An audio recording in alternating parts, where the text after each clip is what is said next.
A única equipe no Brasil que nunca foi eliminada na primeira fase da Libertadores chama-se Cruzeiro Esporte Clube. Por isso que eu digo que esse time é gigantesco. Ontem o Católica venceu o Barcelona por 2-0, chegou a 10 pontos e vai jogar pelo empate com o Boca em La Bombonera. O Boca tem 7 pontos, se vencer vai a 10. O Cruzeiro tem 8. O Cruzeiro vencendo vai a 11. Então o ideal é a gente torcer para o Cruzeiro naturalmente ganhar, ir a 11 pontos, estará classificado. E para o Boca ganhar do Católica, que aí eles brigam entre eles quem vai, os dois ficarão com 10 pontos, né? E o Boca naturalmente deve avançar pelo confronto direto. Então vamos ver, importante é o Cruzeiro se classificar, se puder ser o primeiro do grupo, maravilha, melhor ainda, porque ele pega, né, um adversário que ficar em segundo lugar nas oitavas de final, na próxima fase. O Flamengo, por exemplo, já tem 13 pontos, pode chegar a 16, vai ser o maior pontuador, vai decidir tudo em casa. E o Cruzeiro, né, se não pegar o Flamengo agora, eu acho que vai ser a final Cruzeiro e Flamengo, já falei isso, né? Se de repente o Cruzeiro vai a 11 pontos, é o primeiro do grupo, ele vai decidir no Mineirão, nas oitavas de final, né? Então é por aí. Não vai encarar o Flamengo, que vai ser o primeiro, né? Não vai encarar o Corinthians, que pode ser o primeiro. Então fica mais legal o Cruzeirão sendo o primeiro do grupo. Mas o mais importante de tudo é se classificar. Eu não acredito que o Católica vai ganhar do Boca lá dentro, né?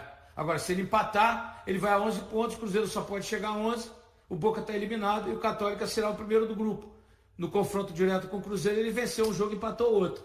Por isso, a importância de pelo menos o Boca conseguir empatar ou ganhar do Católica, né? O Cruzeiro ganhando o jogo dele. Os dois jogos quinta-feira, mesmo horário, né? Então, vamos torcer para que a coisa aconteça dessa forma que a gente está pensando.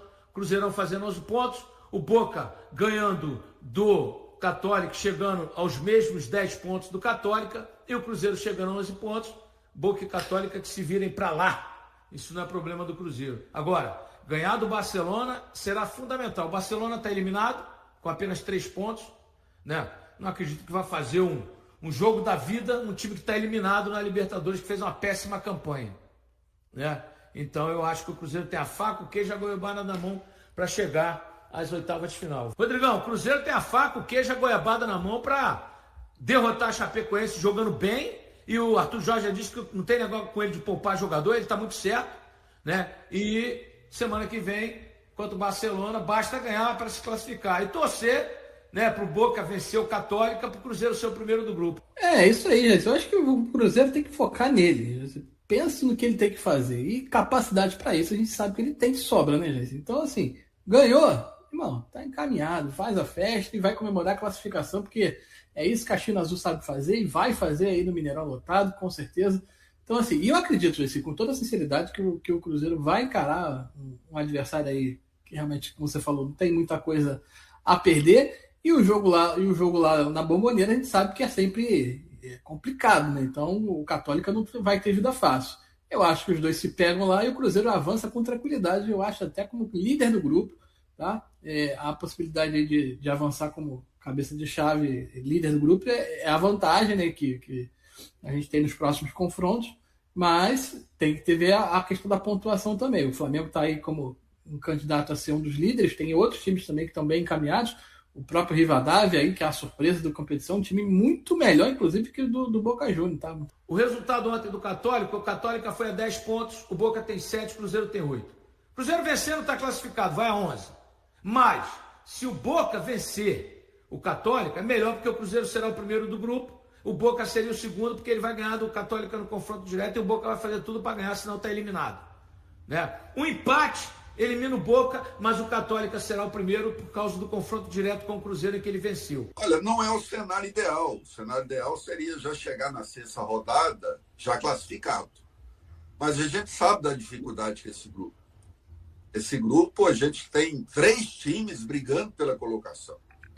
Mas se não é o cenário ideal, pelo menos é um cenário muito positivo.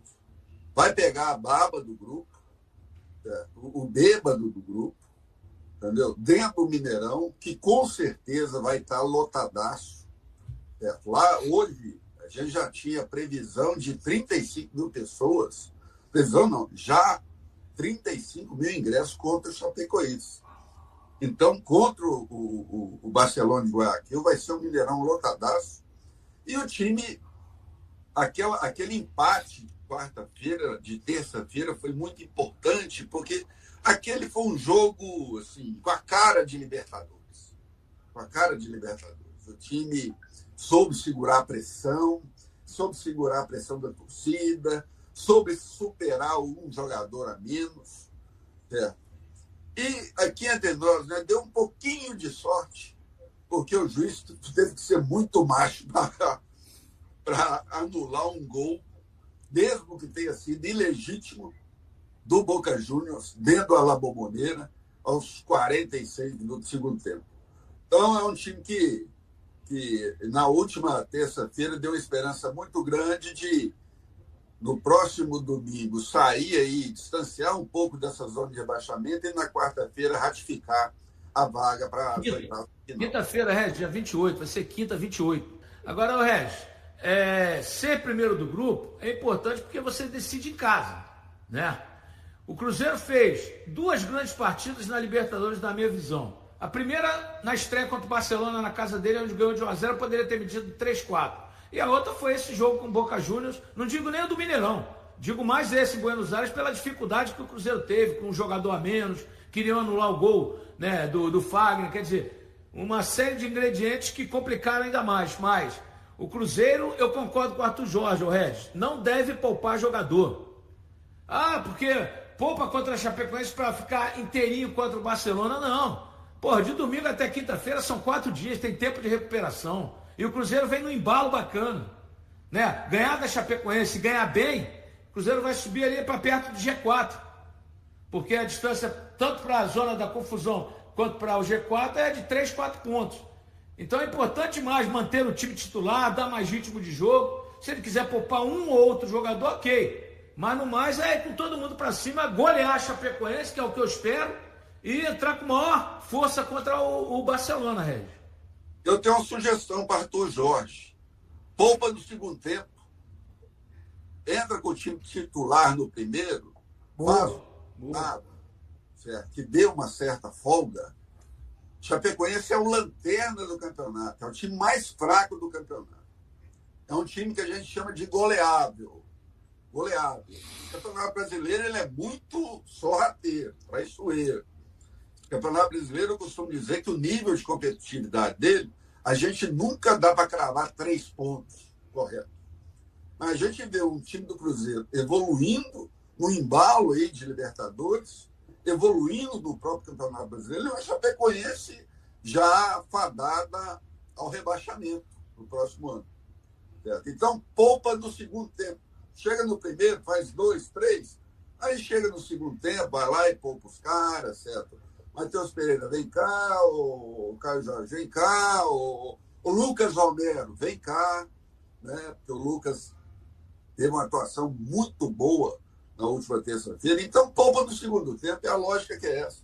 Não começa com o time reserva, com o time poupado, certo? E passa sufoco no primeiro tempo, e vai lá ter que correr atrás do prejuízo segundo, não. Resolve a parada do primeiro tempo para poder pousar, para poder folgar os caras. Rodrigão, você acredita que o Barcelona, mesmo eliminado, possa querer fazer alguma gracinha no Mineirão ou ele vai conformado? Não, gente, é óbvio que ele não vai jogar de sacanagem, né? É óbvio que ele vai jogar sério. Mas aquilo, baseado no que a gente tem visto no desempenho do Barcelona até aqui, ele pode jogar sério, pode jogar o jogo da vida, que o Cruzeiro é melhor, gente. Não tem o que inventar. É igual a mesma situação da Chapecoense. Se a Chapecoense entrar com uma faca nos dentes, sangue nos olhos, como a galera diz, o Cruzeiro continua sendo favorito. Porque a gente tem uma equipe muito superior do outro lado. Então, se o Cruzeiro fizer a sua parte, eu concordo com o Regis que é muito melhor você fazer o resultado no início do jogo e depois você poupar, tá mais do que tranquilo. Então, a expectativa que a gente tem é que o Cruzeiro assim, mostre a sua superioridade, mostre a sua capacidade, ainda mais com o Mineirão lotado, que certamente vai estar, né, gente? Então, a gente não pode esperar outra coisa a não ser os 3 pontos em 2 partidas que o Cruzeiro chega como franco favorito. A única equipe no Brasil que nunca foi eliminada na primeira fase da Libertadores chama-se Cruzeiro Esporte Clube.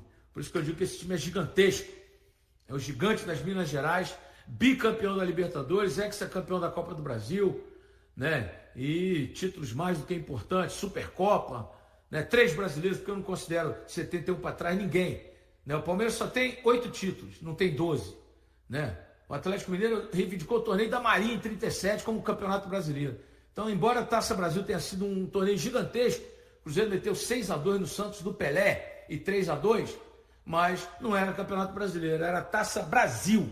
Acho que poderia ter sido anexado aí, nem anexar, né? Mas Copa do Brasil seria mais ou menos isso. Porque o Campeonato Brasileiro foi instituído em 1971. De lá para cá, os campeões, o Cruzeiro foi tricampeão. 2013, o primeiro campeão no pontos corridos, 13 e 14. Queria fazer uma colocação aqui muito importante.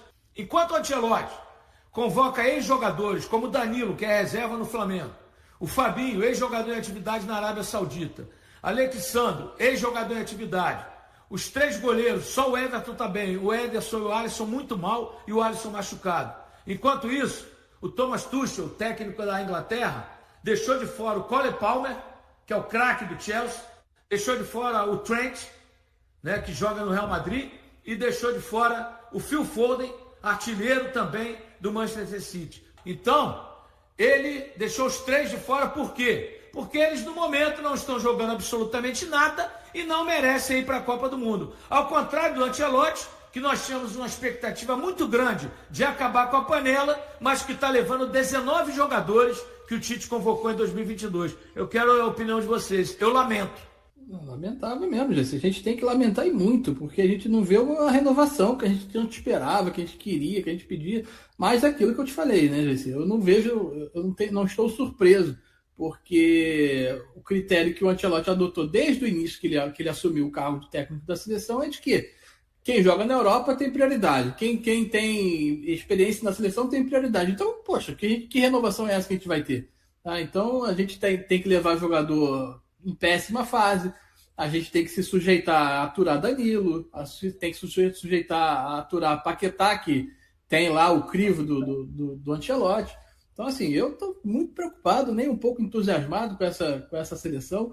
E olha, eu acho que está tudo errado, desde a política no sentido de gestão, que a CBF vem impondo, porque a gente já vê uma desconexão total com o torcedor, não tem ligação nenhuma. Olha, vocês citaram agora a Inglaterra, a apresentação que eles fizeram da lista de convocados, já é uma obra de arte que eles fizeram nas redes sociais. Tá convocando a torcida, puxando o orgulho inglês, com música dos Beatles, trazendo um clipe sensacional. Então, assim, o orgulho inglês tá ali, tá aflorado. E a gente tem que aturar aquele bando de influenciador, aquela showzinho de teatro. Já começa errado por aí. Então, o que a gente vai ver dentro de campo é reflexo de uma gestão que está pouco se lixando, tendo o produto na mão. Lamentável. Gente, eu sinceramente, nos últimos 4 dias, eu costumo dizer o seguinte: em algumas coisas da vida, falta um filho de Deus. Sabe aquela expressão? Cadê um filho de Deus para falar isso? Será que não tinha um filho de Deus lá na CBF? Falar, gente, isso aqui está ridículo. Isso está patético. Isso vai ser motivo de chacota. Regis, é pior. É pior, porque eles acham isso bom pra caramba. Então, cara, sinceramente, eu não vi ninguém elogiando aquele tipo de convocação da seleção brasileira. Eu não vi nenhum dos 500 patrocinadores da CBF fazendo auê em cima daquela convocação. Porque foi patético.